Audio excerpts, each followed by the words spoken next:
Magandang umaga mga kahuan. Narito na ang Pag-asa Weather Update today. Magandang umaga Pilipinas, narito ang latest sa lagay po ng ating panahon. Malakas ang amihan sa ngayon at ito ang nakakaapekto sa halos buong bansa.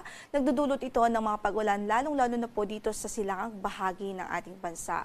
Bukod sa mga pag-ulan na yan ay nagdudulot at dala din ho nito ang malamig na panahon lalong-lalo na sa gabi at madaling araw. And then generally cooler temperature during daytime. Sa ngayon, itong weather system na ito, ang Northeast Monsoon, ang weather system na prevailing sa bansa. Dahil yung LPA na dati po yung si Bagyong Ada ay wala na po yung epekto sa anumang bahagi ng ating kalupaan.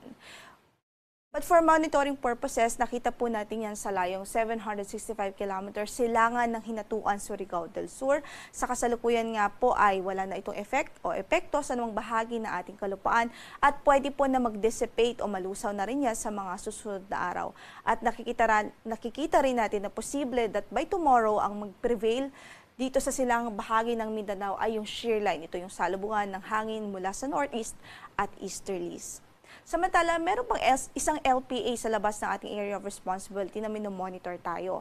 Huling nakita yan sa layong 1,960 kilometers silangan ng Eastern Visayas. So napakalayo naman po nitong LPA na ito at wala itong any effect sa anumang bahagi ng ating kalupaan at hindi rin natin ito inaasahan na makakaapekto sa atin dahil mababa ang tsansa, nananatiling mababa ang tsansa na pumasok ito sa ating area of responsibility.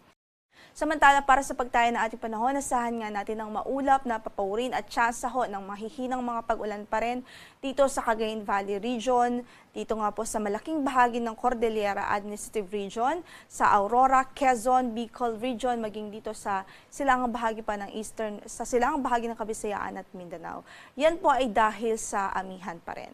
And then for the rest of Metro Manila and the rest of Luzon, asahan natin ng bahagyang maulap hanggang sa maulap na papawirin at tsansa ho ng mga pulupulong mahihinang mga pag-ulan, direktang epekto din ng amihan.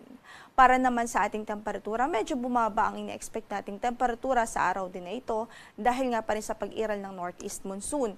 Dito na lang po sa Baguio, 11 to 22 degrees Celsius ang inaasahan natin for today. Sa Tagaytay, malamig din, 19 to 25 degrees Celsius. Sa Tuguegarao ay 19 to 27 degrees Celsius. Sa Legazpi ay 24 to 29 degrees Celsius. Habang sa Lawag ay 23 to 28 degrees Celsius. At dito sa Metro Manila, 20 to 30 degrees Celsius ang magiging agwat ho ng ating temperatura for today. Samantala, sa silangang bahagi ng Kabisayaan or Eastern Visayas, maging dito po sa Caraga Region, Davao Region at Northern Mindanao, asahan din natin ng maulap na papawirin at mahihinang mga pagbuhos ng ulan dahil sa epekto din ng amihan.